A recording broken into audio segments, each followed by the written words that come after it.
When I think about a Hollywood horror movie, I think a lot about an autumn night.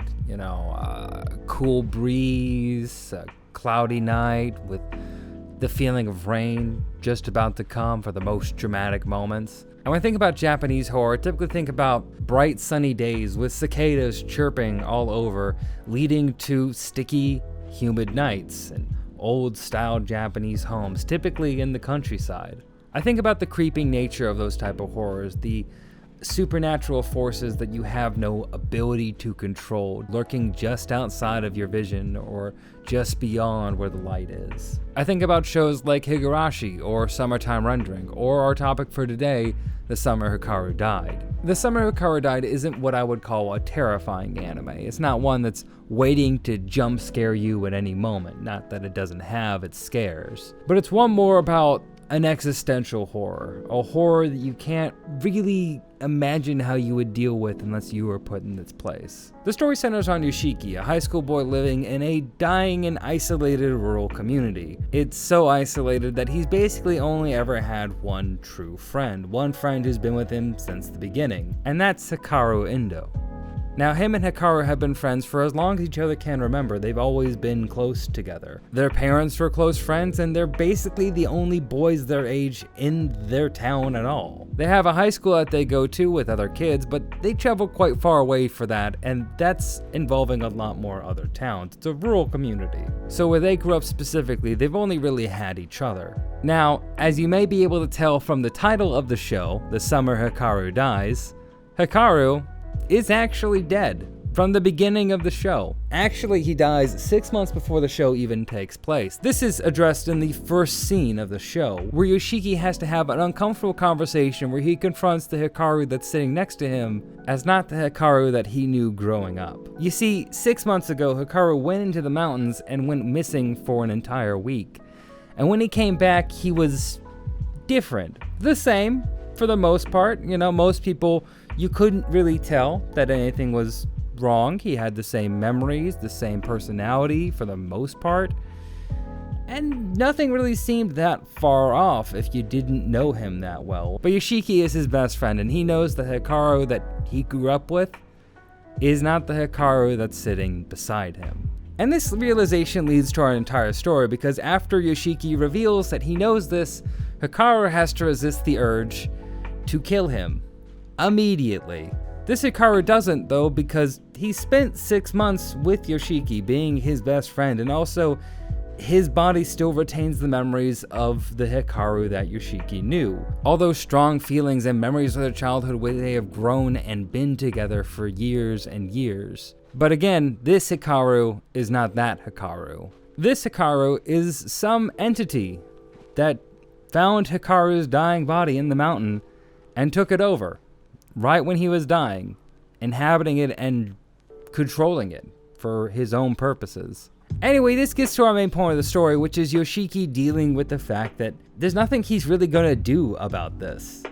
He knows the Hikaru is not the Hikaru he grew up with. He knows that this is some sort of strange supernatural entity that is now piloting his friend's dead body, but it's also a lot like his friend, and if he has to recognize that his friend is dead, then he won't have him around anymore. Then he really will be dead. He is dead, but it would be the final goodbye. Which is further complicated by the fact that this Hikaru does not have any value for human life. You see, it spared Yoshiki because of its strong bond with Yoshiki, or the body strong bond with Yoshiki. If other people notice that it's not quite right, then they're at risk of losing their life, as evidenced by the fact that an old woman screams at Hikaru and sees something dangerous in him, and that very night he goes and kills her. This is the very first episode. I'm not spoiling anything that occurs deep in. This is the first episode. And now Yoshiki has to sit with this moral quandary. You see, it doesn't take too long for him to figure out what Hikaru's done. It doesn't take him too long to figure out that Hikaru is dangerous. They just don't really understand. It's not malicious. It's not a killing machine. This Hikaru is kind of like a child. They want to experience life and see what the world is like. Experiencing new things like seeing the ocean for the first time is one of their big goals. All these questions layer on top of each other with An even more complicating matter being that Yoshiki loved Hikaru, romantically loved Hikaru. The one that is no longer with us, not the one that's here now. And if all those stacking problems weren't enough, Hikaru's presence also seems to be drawing impurities to the town, or at least allowing them more to run wild. You see, Hikaru appears, apparently, to have been some sort of godlike figure who rested upon a mountain and drew all the impurities to that said mountain. And now that he's no longer there, they're running wild. There's different kinds of paranormal events happening all over, affecting people in different areas of the connected rural towns that they live in. And on top of all of that, there's a bunch of older people who know that something is going wrong, understand that something supernatural is happening in this town, and aren't really surprised by this, but are trying in their own ways to handle it. Like this one mysterious man with some sunglasses and a hamster who comes in from out of town from some sort of mysterious company to take care of the matter. There's also other people around town who have some sort of sixth sense or a connection to the other world. They can act like spirit mediums in a way. These people can help either, sense that something is wrong or help them in their path and try to understand what they're going through. It's a very interesting coming of age story with queer elements running throughout it. At one point in time, Yoshiki and Hikaru explore each other's bodies, Yoshiki more accurately explores Hikaru's new body as he has a gaping hole in his chest, which is interesting. Now, I do want to caution against something that I've seen other people talk about. This is not a boys' love anime. This is not exactly a queer romance, so don't really expect that. The Summer Hikaru Died is first and foremost a horror anime. A horror anime about two people coming of age and trying to understand the world that's getting bigger and more overwhelming for them, with queer elements, understanding the queer aspects of our main character, Yoshiki. But it's not a romance. I want to make sure that's clear right up front. That's not what you're going to get from this show. But I think it's more interesting than that. I think it's a great reflection on those types of feelings, and the way those themes carry throughout the show is complex and adds onto the horror elements and what Yoshiki is permitting to happen or comfortable with happening in things that maybe you don't think are ethical. Maybe you're something that you wouldn't excuse. Maybe it's something that you would think is a very bad idea. And it almost absolutely is.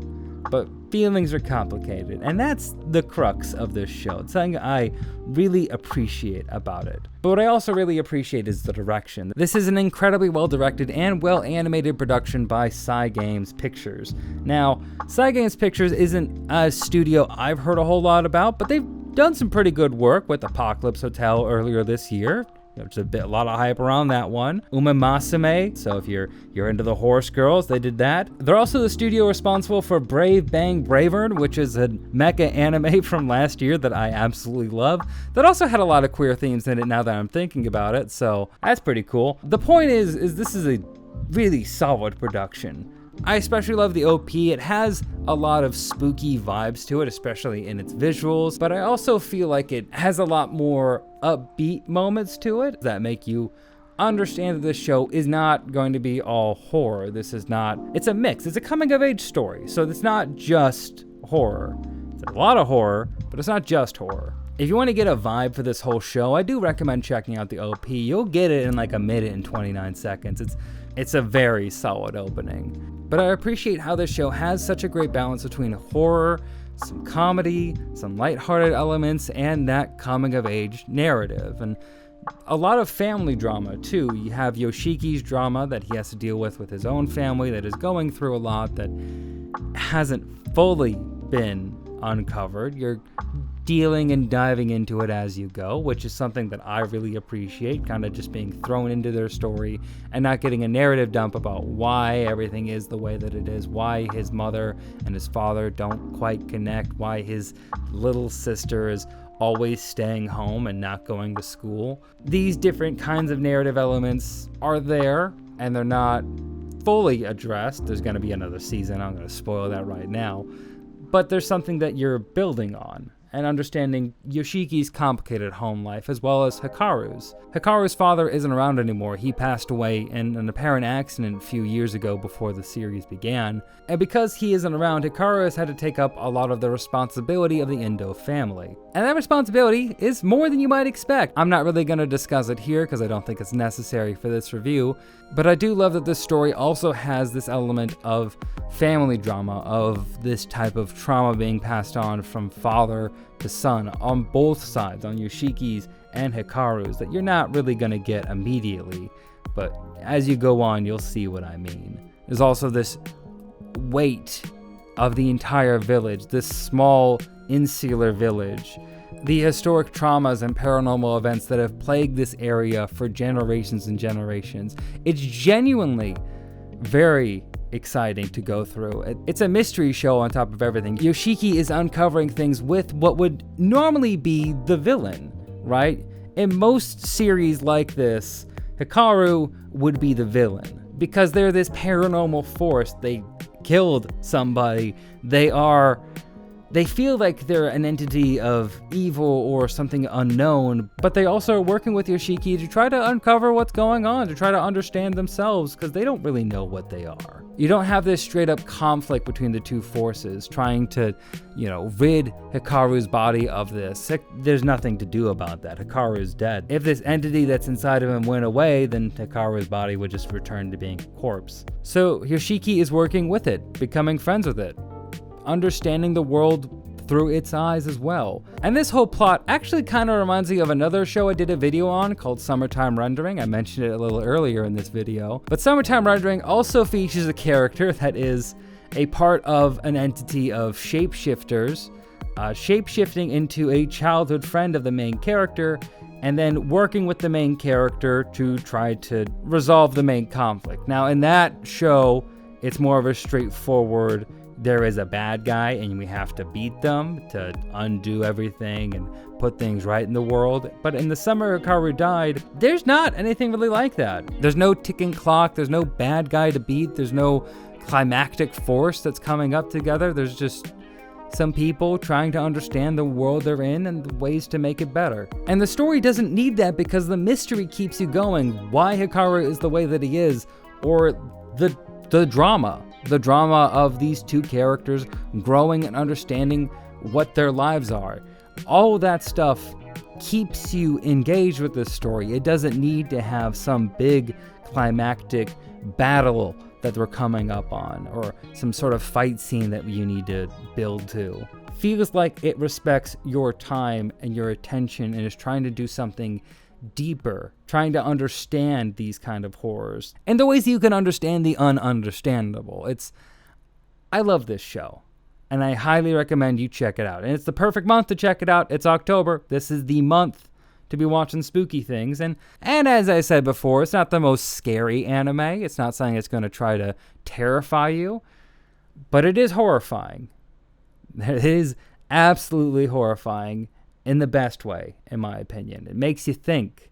So give it a shot. The series is all on Netflix, and tell me what you think. If you agree with my take on this, or if you have your own complicated thoughts about this. I want to thank you very much for watching this video. Hope you subscribe to see more videos similar to this. Like this video to show me that you like it, and comment and tell me what you think about The Summer Hikaru Died. This show is one of those that has a lot of room for your own type of interpretation, your own way of viewing the story, and I want to hear what other people have to say about it, because I'm sure a lot of your takes are going to differ from mine. Thank you very much again for watching the video, and I hope you have a great day, a great night, or whatever it is you're having, and stay rad.